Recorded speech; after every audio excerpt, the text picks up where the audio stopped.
Hi everyone, my name's Julie from channel Living the Dream. You're probably more used to seeing Dave on the channel, but today I'm going to have a chat with you about beating the Disney Rash. Right, back again without Annabelle. She's off for a McDonald's with her granddad. So what I'm going to do in this really short video is just give you my routine and my information and share a little bit about my experience of suffering the Disney Rash for probably 25 to 30 years. First time ever going to Florida, had no idea what it was. And it took literally until the last few years to work out what to do about it. Now, a couple of things I just want to mention before I go into what I do to not get the Disney Rash. I don't give any medical advice, so please, when I tell you about taking any tablets, make sure that they're okay with you. They're only over-the-counter medication, there's nothing that's prescription. And the second thing I wanted to say is, if you are from the UK, you might still struggle with my accent a little bit. I'm from the northeast of England and our accent is strong. I'm trying to tame it down a little bit. But even then, within the UK, people struggle to understand. If you're from the US of A, good luck. I shall try and be as clear as I can. You may even need to put some subtitles on at some point. We are actually off to Florida in 6 days' time. We're going on the 31st of August 2024. So whenever you're watching this video, you will know how current it is. We are just there for a week. We would normally do 2 weeks. We've gone to Florida for a lot of years. While we are there, we are going to be vlogging every single thing that we do. So please subscribe, and if you hit the notification button, you will find out whenever we upload anything. We'll be doing Universal. We're going to talk about upgrading to annual pass holders. We're going to look at using the public transport, because it's the first time we've ever gone to Florida and not had a car, which is a little bit scary. So we're going to give it a try, but we're also going to vlog it for those of you who fancy trying it without a car, simply because the car hire is massively expensive and the parking at the parks has got a bit out of hand as well. So please do like and subscribe and just come along with us to Florida. If you're as excited as me, it's just going to be a load of fun. So back to the Disney Rash.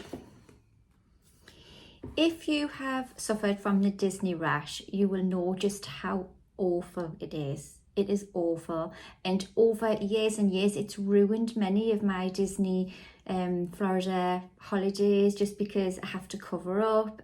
For years I didn't even know what it was, and then by the time I got home it was absolutely gone, so I couldn't even go to a GP and say, what is this? So anyway, after years of research, looking into everything, working out what it was, I kind of came up with a little bit of a toolbox that for me works perfectly. It might work for you. I really do hope it does, because I just know how awful it is for everybody. So the preparation starts before I even go on holiday. 1 week before flying, I start on antihistamines. I checked this out with my GP and said, can I take these 1 week to go and take them for the whole time that I'm there, which would usually be 2 weeks, to be fair. And he was like, yeah, absolutely fine. It will build up that antihistamine within your body. So should anything itchy, red or anything arrive, you're more than prepared for it. Each morning, I then, before applying any sunscreen or anything, I use a Dettol soap to shower with. It's a full antibacterial soap, removes anything, all of the grime, all the grubbiness away from your skin. So we use the Dettol soap. I then take just over the counter, I haven't even got a box for these, I don't know where the box went. And over the counter, just an anti-inflammatory. I think within the US, you buy these, I bought some in Walmart, they were called Aleve. That was like the equivalent of when I went in Aston, I'd ran out of these. But this in the UK is just an ibuprofen and just over the counter. So each morning, take one of these and that's your anti-inflammatory. Disney Rash, its official name is EIV, and that stands for exercise-induced vasculitis. It's inflammation of the blood cells that caused by excessive walking, standing, in excessive heat. We're not used to excessive heat here within the UK, and definitely not in the northeast of England, I promise you. So I think it might be a thing that just hits some people as well. It doesn't hit my husband, it doesn't hit friends we've travelled with, just I was the unlucky one year after year. So morning routine, up, shower, Dettol soap.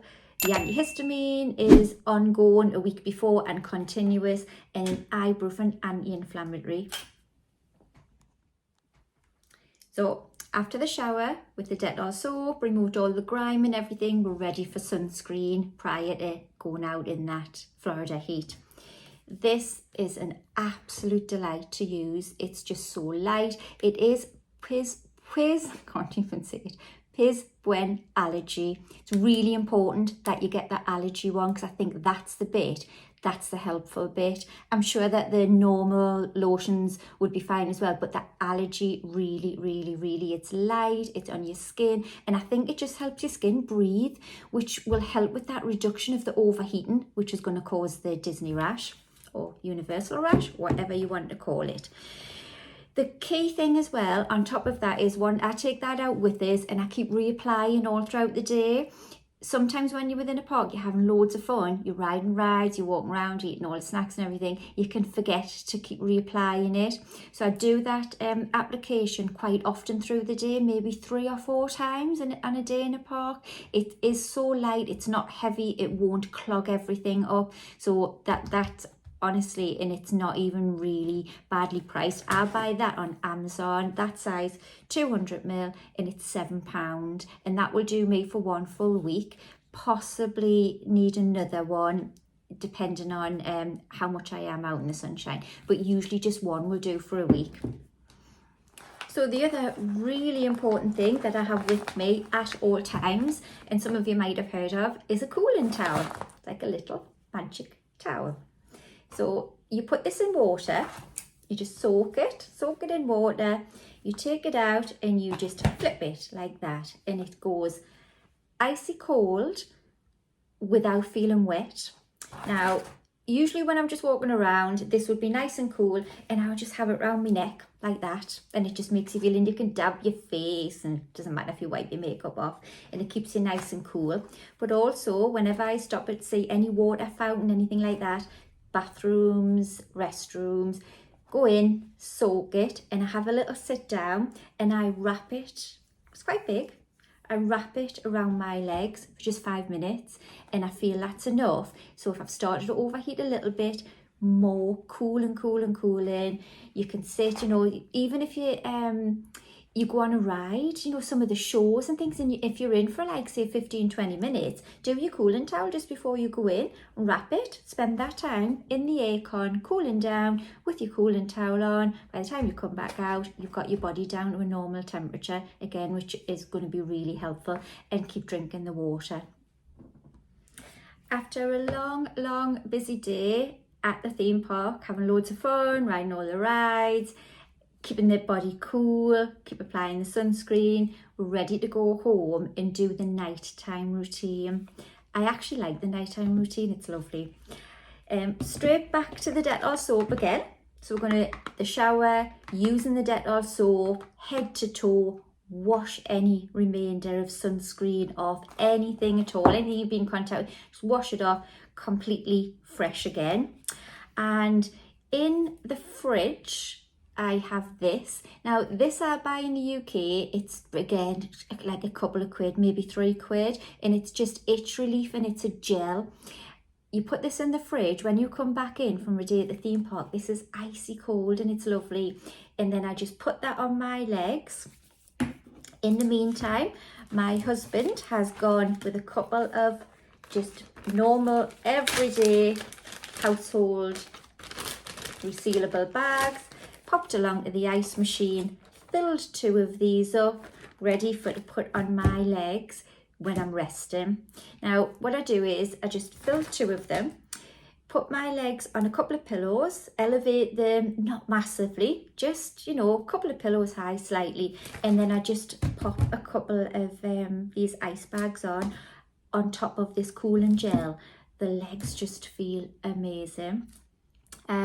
Usually I would do that for maybe an hour. You know, when you come in and you're winding down after the parks, we would sometimes have a glass of wine. So I would just sit with my glass of wine, maybe a bar of chocolate, and just, you know, chilling, watching the TV for an hour, cooling the legs right down, and then I would just empty them down the sink and then just go to sleep, normal, not with elevated legs or anything like that.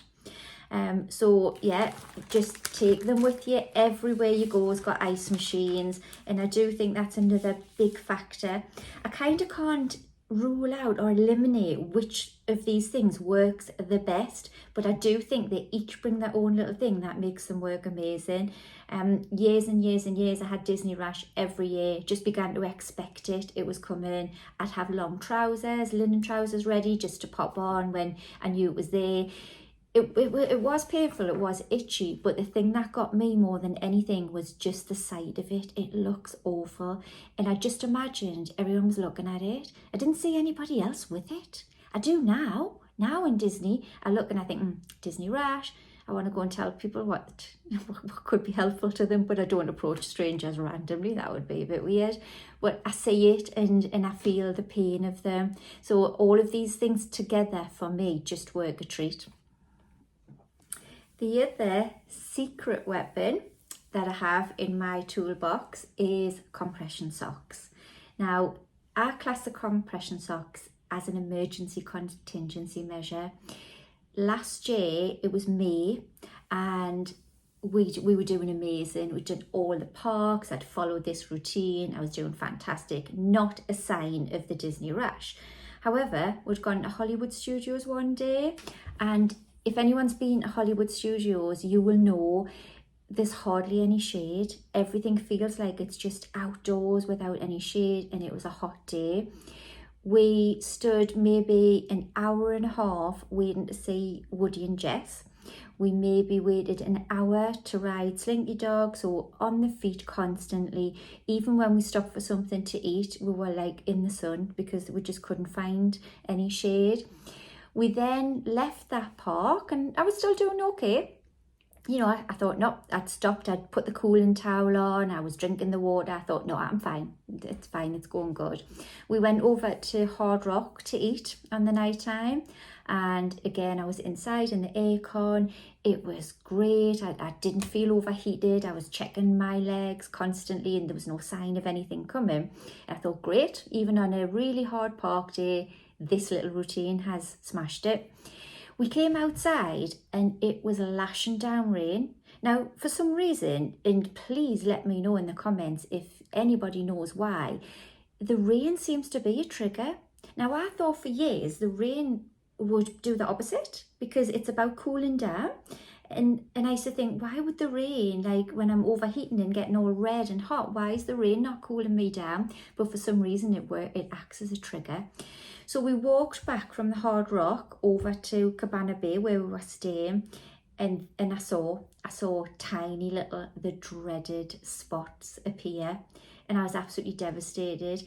If you have experienced the Disney Rash, you know them tiny little spots suddenly spread across your whole legs.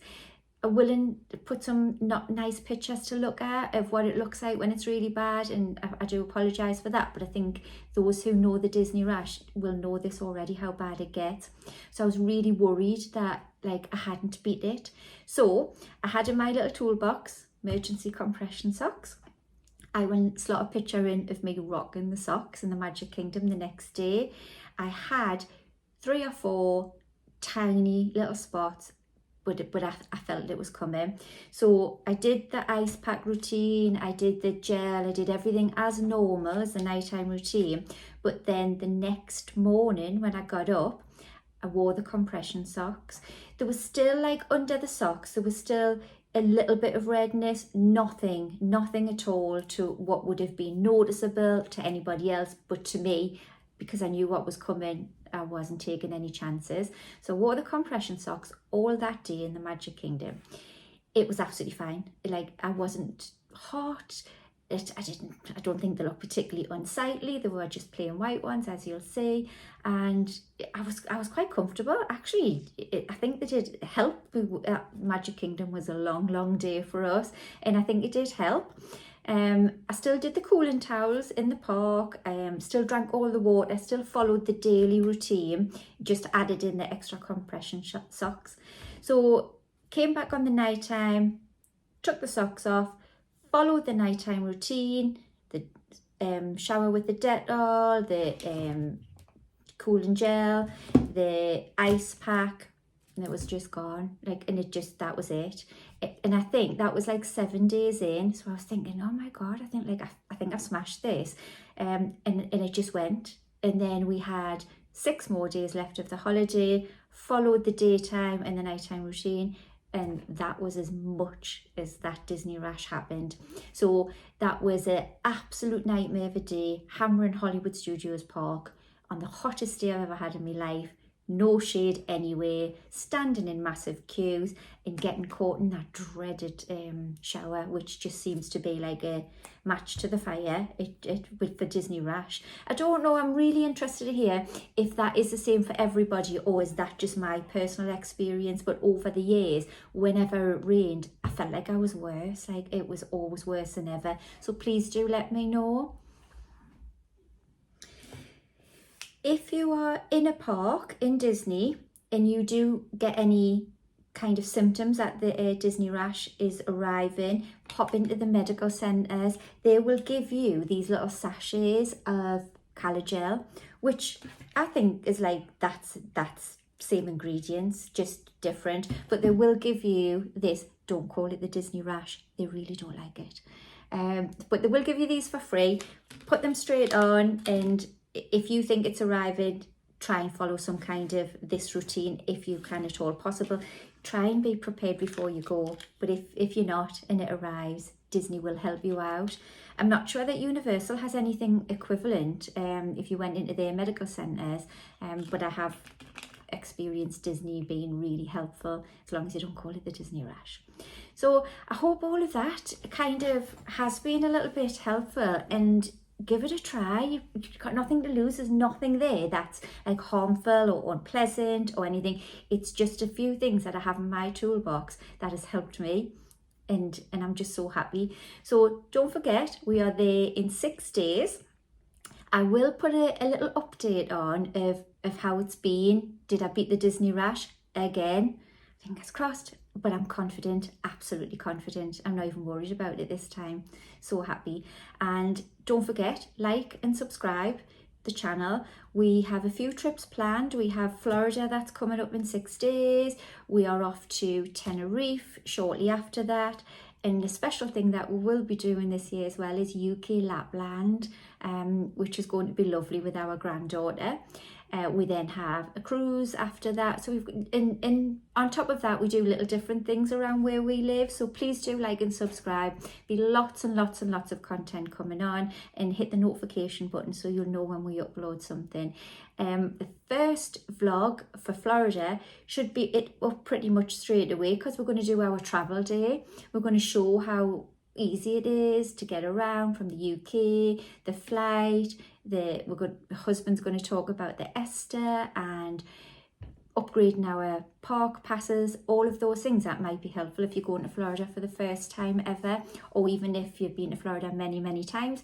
You might be interested in our travel day with some information. So thank you so much for watching. You probably, if you're on the channel, you'll see more of Dave now rather than me. I'll be that little voice in the background that'll be chipping in, but you will see me eating lots of snacks. I promise you that much. And we'll see you soon, and so excited to be going on our trip. We are actually living the dream.